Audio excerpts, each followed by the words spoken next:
নমস্কার, আশা করছি আপনারা সকলে খুব ভালো আছেন। আমার নতুন একটি ভিডিওতে আপনাদের সকলকে স্বাগত।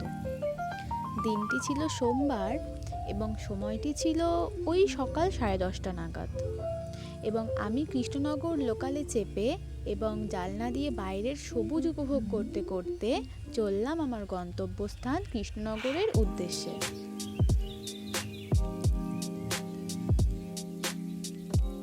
স্টেশনটিকে দেখুন, একদম ফাঁকা, কোনো লোক নেই বললেই চলে।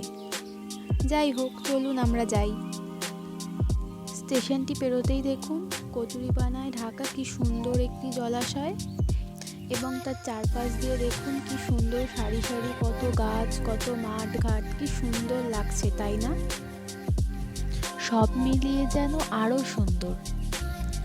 চলুন আমার সাথে সাথে আপনারাও কিছুটা এই সবুজ ঘেরা প্রকৃতিটা উপভোগ করুন।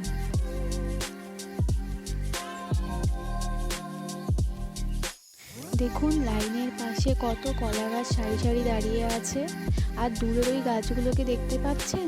দেখুন যেন প্রকৃতির সাথে পুরো মিশে গেছে, কি সুন্দরই না লাগছে। জানেন, ছোটবেলায় যখন এই ট্রেনে চেপে মা বাবার সাথে ঘুরতে যেতাম, তখন মা মজা করে গাছগুলোকে দেখিয়ে বলতো, দেখ গাছগুলো ছুটে বেড়াচ্ছে, আর আমরা সেই সব কথাই বিশ্বাস করতাম। কিন্তু তারপর যখন একটু বড় হলাম, তখন বুঝতে শিখলাম গাছগুলো তো স্থির, ছুটছি তো কেবল আমরাই। আর আজ যতই জানলার ধারে বসে বাইরের গাছগুলোকে দেখতে দেখতে যাই, ততই কেবল ছোটবেলার সেই দিনগুলোর কথা মনে পড়ে। মনে মনে ভাবি, যদি সেই সব দিনগুলো আবার ফিরে পাওয়া যেত, তবে কতই না ভালো হতো। দেখুন আজ ট্রেনটা কত ফাঁকা। অবশ্য এই সময় ট্রেনটা একটু ফাঁকাই থাকে। দেখুন এখন আমি ট্রেন থেকে নেমেও পড়লাম এবং কথা বলতে বলতে কৃষ্ণনগর স্টেশন পৌঁছেও গেলাম। চলুন তবে একটু একটু করে হেঁটে হেঁটে এগোনো যাক, আর আপনারাও আমার সাথে চলুন।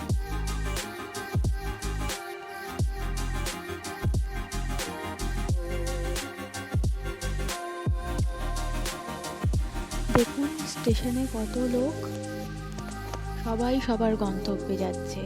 আর দেখুন দাদারা পাশে কত সুন্দর ফল নিয়ে বসেছে।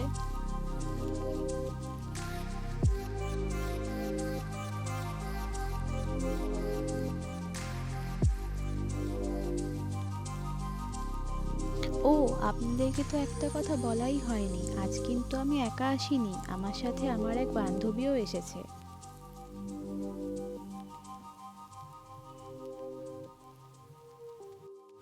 জানেন, ও এতই কথা বলে যে ও কি বলবে মাঝে মাঝেও সেটা নিজেই ভুলে যায়। যাই হোক, ওর কিন্তু আজ আবার শরীরটা খারাপ, কিন্তু তবুও ও কত কথা বলে দেখুন। হ্যালো ভিউয়ার্স, আমরা এখন কৃষ্ণনগর রয়েছি এবং আমরা যাচ্ছি আমাদের ফেলিসিটেশন প্রোগ্রামে।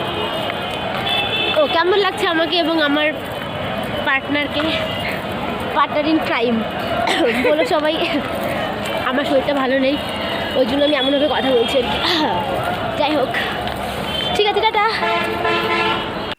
যাই হোক, তোমরা কিন্তু অবশ্যই জানিও যে আমাকে আর আমার বান্ধবীকে কেমন লাগছে আজ।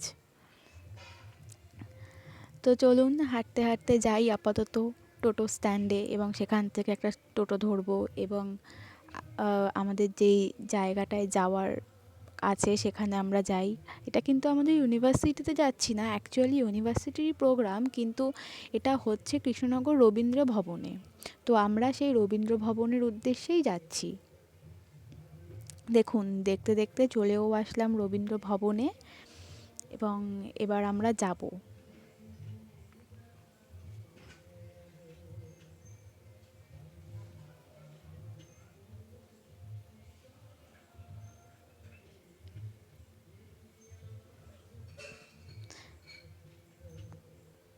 এবং এসেই গুটি গুটি পায়ে এগোতে এগোতে আমাদের চোখ পড়লো আমাদের বেশ কিছু বান্ধবীদের সাথে, যারা এই এতক্ষণে চলেই এসেছে। এবং চলুন দেখি তাদের সাথে একটু কথা বলি, গল্প আড্ডা দিই।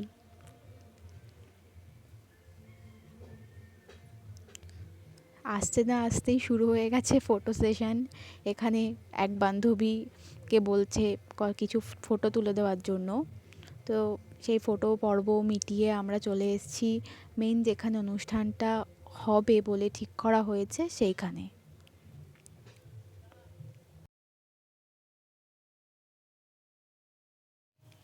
দেখুন দূরে ওই স্টেজটাকে কি সুন্দর করে সাজানো হয়েছে। একটা আমাদের ইউনিভার্সিটির একটা ব্যানার টানানো হয়েছে, কি সুন্দর লাগছে। ইতিমধ্যেই আমি একটু ক্যামেরার সামনে ঢং করতে না করতেই সামনে তাকাতেই দেখি এখানে উপাচার্য মহাশয় চলে এসছে এবং উপাচার্য মহাশয় এবং আরও সকলে তাদের আসন গ্রহণ করে নিয়েছে। অবশ্য বলতে পারেন আজকের এই অনুষ্ঠানের সূচনা এখান থেকেই হলো। এরপর অবশ্য প্রদীপ জ্বালানো হয়েছিল।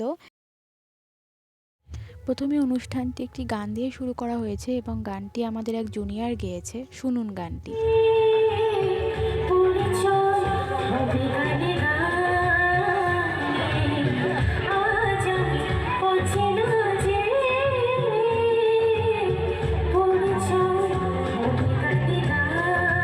মেয়েটি গানটা কি সুন্দর গেয়েছে তাই না?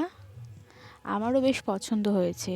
যাই হোক, গানের পরে একটা নাচও হয়েছে, কিন্তু সেই নাচের ক্লিপটি আমি নিতে পারিনি। এবং তারপর আমাদের ইউনিভার্সিটি ভাইস চ্যান্সেলর আমাদের কৃতী স্টুডেন্টদের হাতে পুরস্কার তুলে দেয় এবং তারপর সকলকে মার্কশিট বিতরণ করে এবং সেখানে কিছু ফটো ক্লিক করা হয় ইউনিভার্সিটির তরফ থেকে এবং তারপরেই মোটামুটি আমাদের অনুষ্ঠানটি সম্পন্ন হয়। এবং তারপরে এই সমস্ত অনুষ্ঠান শেষ হওয়ার পরে আমরা রীতিমতো বাইরে বেরিয়ে আসলাম এবং বান্ধবীরা মিলে কিছু ফটো ক্লিক করলাম, কিছু গল্প করলাম এবং তারপরে যে যার বাড়ির উদ্দেশ্যে রওনা দিলাম। আজকের ভিডিওটি এই পর্যন্তই। ভিডিওটি কেমন লাগলো সেটা আমাকে কমেন্ট করে জানাবেন। ভালো লাগলে একটা লাইক করবেন। সকলে ভালো থাকবেন, সুস্থ থাকবেন এবং পরের ভিডিওটি খুব তাড়াতাড়ি আসছে।